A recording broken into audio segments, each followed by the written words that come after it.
Daily. Taste the Daily. Party ఫిరాయించిన ఎమ్మెల్యేల విచారణలో భాగంగా ప్రకాష్ గౌడ్, బండ్ల కృష్ణమోహన్ రెడ్డి, కాళీ యాదయ్య, గూడెం మహిపాల్ రెడ్డిల క్రాస్ ఎగ్జామినేషన్ జరుగుతోంది. పార్టీ ఫిరాయించిన ఎమ్మెల్యేలను బీఆర్ఎస్ ఎమ్మెల్యేల తరపున న్యాయవాదులు క్రాస్ ఎగ్జామినేషన్ చేస్తున్నారు. సాయంత్రం వరకు క్రాస్ ఎగ్జామినేషన్ ప్రక్రియ కొనసాగుతుంది. నేటి తొలి దఫా విచారణ కార్యక్రమం ముగియనుంది. తదుపరి దసరా పండుగ తర్వాత మరికొంతమంది ఫిరాయింపు ఎమ్మెల్యేలను స్పీకర్ ట్రిబ్యునల్ హోదాలో పిలుస్తారని చెబుతున్నారు.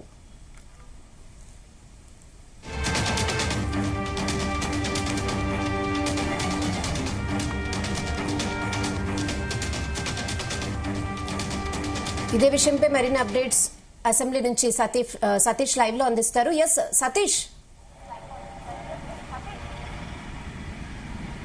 రహనా, రెండో రోజు అసెంబ్లీ ఆవరణలోని స్పీకర్ ఛాంబర్ లో విచారణ కొనసాగుతుంది. ఇటు పార్టీ ఫిరాయించిన ఎమ్మెల్యేల ఆరోపణలు ఎదుర్కొంటున్నటువంటి కాళీ యాదయ్య, ప్రకాష్ గౌడ్, అదేవిధంగా గూడెం మహిపాల్ రెడ్డి, మరోవైపు బండ్ల కృష్ణమోహన్ రెడ్డి, వీళ్ళంతా కూడా విచారణ కూడా హాజరయ్యారు. దాదాపు 3 గంటల నుంచి కూడా విచారణ కూడా కొనసాగుతుంది. ఈ రోజు రెండో రోజు కావడంతో క్రాస్ ఎగ్జామినేషన్ కూడా స్పీకర్ గడ్డం ప్రసాద్ కుమార్ అయితే చేస్తున్నారు. మరి ఇప్పటికే ఇటు విచారణ కూడా చేశారు గడ్డం ప్రసాద్ కుమార్ ఈ నలుగురిని కూడా. మరి వాళ్ళు ప్రజెంట్ ఏ పార్టీలో ఉన్నారు అంటే ఇటు బీఆర్ఎస్ పార్టీలో ఉన్నారా లేదంటే కాంగ్రెస్ పార్టీలో చేరారా దానిపైనే ప్రధానంగా ఇటు పిటిషనర్లు కూడా దృష్టి సారించారు. మరి ఇప్పటికే ఇటు పిటిషనర్ గా ఉన్నటువంటి మరి బీఆర్ఎస్ ఎమ్మెల్యే పల్ల రాజేశ్వర్ రెడ్డి, చింత ప్రభాకర్, కల్వకుంట్ల సంజయ్ వీళ్ళ తరపున వాదనలు కూడా వినిపిస్తున్నారు. అదేవిధంగా ఇటు పార్టీ ఫిరాయించిన ఆరోపణలు ఎదుర్కొంటున్నటువంటి 4 ఎమ్మెల్యేల అడ్వకేట్లు కూడా వచ్చారు. మరి వాళ్ళు వాదోపవాదాలు కూడా వినిపిస్తున్నారు. ఒకవైపు స్పీకర్ గడ్డం ప్రసాద్ కుమార్ కూడా వాళ్ళను క్వశ్చన్ చేస్తున్నారు.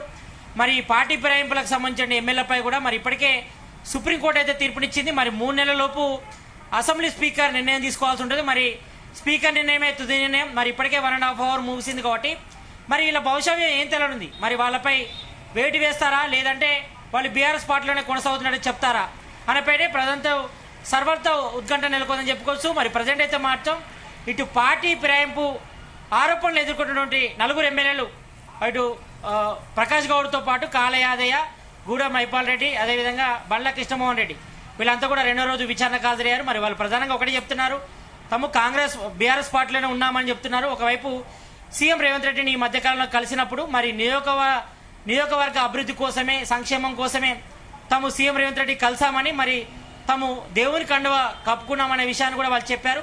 మరి ఇక్కడ కూడా తాము పార్టీని చేంజ్ కావాలని కూడా వాళ్ళు చెప్పే ప్రయత్నం చేస్తున్నారు. మరి దీనిలో భాగంగా ఇటు ఫిట్నెస్ తరపున కూడా మరి ఇటు కల్వకుంట్ల సంజయ్తో పాటు పల్ల రాజేశ్వర్ రెడ్డి, ఇటు చింత ప్రభాకర్ వాళ్ళ తరపున కూడా వాదనలు కూడా వినిపిస్తున్న న్యాయవాదులు ఒకటి చెప్తున్నారు. మరి వాళ్ళు బీఆర్ఎస్ పార్టీలో ఉన్నారా కాంగ్రెస్ పార్టీలో ఉన్నారా మరి వాళ్ళ అభిప్రాయం కూడా తీసుకుంటున్నారు.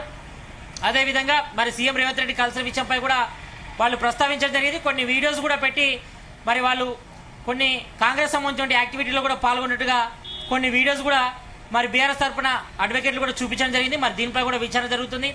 మరి ప్రజెంట్ అయితే మాత్రం తమ బీఆర్ఎస్ పార్టీలో ఉన్నామని, మరి బీఆర్ఎస్ నేతలు మాత్రం తమను కలుపుకోవడం అనే విషయాన్ని కూడా స్పీకర్ దృష్టికి మరి ఎవరైతే పార్టీ ఫిరాయించిన ఆరోపణలు ఎదుర్కొన్నారో వాళ్ళు కూడా తీసుకురావడం జరిగింది. మరి ప్రధానంగా మరి ఈ విషయంపై కూడా మరి స్పీకర్ 3 నెలలుగా నిర్ణయం తీసుకోవాల్సి ఉంటుంది. మరి ఈ విషయంపై చూడాలి మరి ఏ నిర్ణయం తీసుకుంటారో. మరి వాళ్ళైతే మాత్రం బీఆర్ఎస్ పార్టీలో ఉన్న విషయాన్ని అయితే స్పష్టం చేస్తున్నారు. మరోవైపు ఇటు బీఆర్ఎస్ పార్టీ ఎమ్మెల్యేలు మాత్రం వీళ్ళందరిపై అనర్హత వేటు వేయాలి. మరి వాళ్ళంతా కూడా పార్టీ ఫిరాయించారు.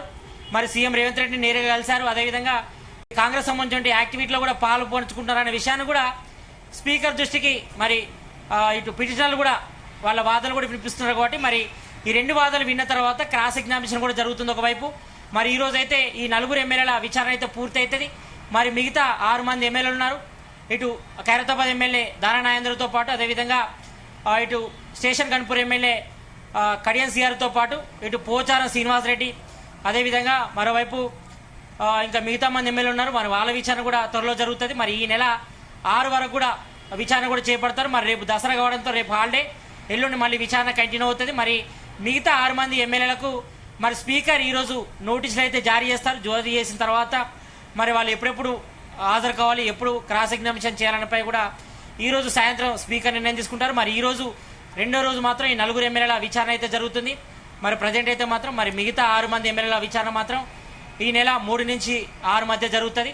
మరి ప్రజెంట్ అయితే మాత్రం అసెంబ్లీ ఆవరణలో కూడా మీడియాపై ఆంక్షలు కూడా విధించారు. ఎవరిని కూడా ఇటువైపు రాణించడం లేదు. మరి ఎవరైనా వీడియోలు కానీ అదేవిధంగా సెల్ ఫోన్ తీసుకొస్తే మాత్రం వాటిని జప్తు చేస్తామని కూడా ఇప్పటికే స్పీకర్ కార్యాలయం కూడా ఒక నోటీసు కూడా ఇష్యూ చేయడం జరిగింది. కాబట్టి మరి ఇక్కడ చాలా సీరియస్గా ఇన్స్ట్రక్షన్ అయితే ఇస్తున్నారు. ఎవరైనా వీడియోలు కానీ ఆడియో కానీ ఫొటోస్ కానీ రిలీజ్ చేస్తే మాత్రం చట్టపరమైన చర్యలు తీసుకుంటామని కూడా ఇప్పటికే స్పీకర్ కార్యాలయం చెప్పడం జరిగింది. కాబట్టి మరి మీడియా వారి కానీ మరి మిగతా ఎవరైనా ప్రజాప్రతినిధులు కానీ ఎవరు కూడా అలో చేయట్లేదు. ఒకవేళ ఎమ్మెల్యేలు కానీ ఎమ్మెల్సీ కానీ వస్తే మాత్రం వాళ్ళ ఆ సిఎల్పి పాయింట్ వరకు మాత్రమే అంటే ఎల్పి పాయింట్ వరకు మాత్రమే అలో చేస్తున్నారు తప్ప స్పీకర్ చాంబర్ వైపు ఎవరు రావద్దంటూ కూడా ఇప్పటికే స్ట్రిక్ట్గా ఆదేశాలు జారీ చేశారు. మరి ప్రజెంట్ అయితే మాత్రం 4 ఎమ్మెల్యేల క్రాస్ ఎగ్జామినేషన్ అదేవిధంగా విచారణ కూడా జరుగుతుంది. మరి చూడాలి వీళ్ళ భవిష్యత్తు ఏం తేలుతుందో చూడాలి. మరి వాళ్ళు బీఆర్ఎస్ పార్టీలో ఉన్న విషయాన్ని అయితే స్పష్టంగా తెలియజేస్తున్నారు. మరి వాళ్ళపై స్పీకర్ ఏ నిర్ణయం తీసుకుంటారు, మరి స్పీకర్ నిర్ణయమే తుది నిర్ణయం అని కూడా ఇప్పటికే సుప్రీంకోర్టు దర్బాసరు కూడా తీర్పిచ్చిన నేపథ్యంలో మరి వీళ్ళ భవిష్యత్తు అయితే ప్రశాంతంగా మారింది. మరి ప్రజెంట్ అయితే మాత్రం వీరి విచారణ అయితే దాదాపు పూర్తి కావాల్సి వస్తుంది. మరి మిగతా 6 మంది ఎమ్మెల్యేలకు మాత్రం మరి వాళ్ళకి ఈరోజు సాయంత్రానికైతే స్పీకర్ నోటీసులు జారీ చేస్తారు. మరి అందులో ప్రధానంగా దాయా నాగేందర్తో పాటు పోచారం శ్రీనివాసరెడ్డి అదేవిధంగా స్టేషన్ కన్పూర్ ఎమ్మెల్యే కడియస్ గారితో పాటు అదేవిధంగా ఇటు సంజయ్ కుమార్ మరోవైపు మిగతా మంది ఇంకా 2 ఎమ్మెల్యేలు ఉన్నారు. వాళ్ళకు కూడా నోటీసు ఇష్యూ చేస్తారు. మరి వాళ్ళకు కూడా విచారణ పూర్తి చేసిన తర్వాత స్పీకర్ తన నిర్ణయాన్ని కూడా చెప్పాల్సి ఉంటుంది. కాబట్టి మరి అదంతా కూడా త్వరలో చేస్తారు. కాబట్టి మరి స్పీకర్ 3 నెలలపు ఏ నిర్ణయం తీసుకుంటారు అనేది కూడా సర్వార్థ ఉద్ఘాటనలో కొద్ది మరి ఈ యొక్క 10 మంది ఎమ్మెల్యేల భవిష్యత్తు ఏ రకంగా ఉంది, మరి వాళ్ళపై అనర్హత వేటు వేస్తారా లేదంటే వారు బీఆర్ఎస్ పార్టీలో కొనసాగుతారని కూడా కొంతవరకు అన్ని పార్టీ వర్గాల్లో మాత్రం కొంతవరకు ఆసక్తికర చర్చ అయితే నెలకొందని చెప్పుకోవచ్చు. Rehana. Okay Satish, thanks for the updates.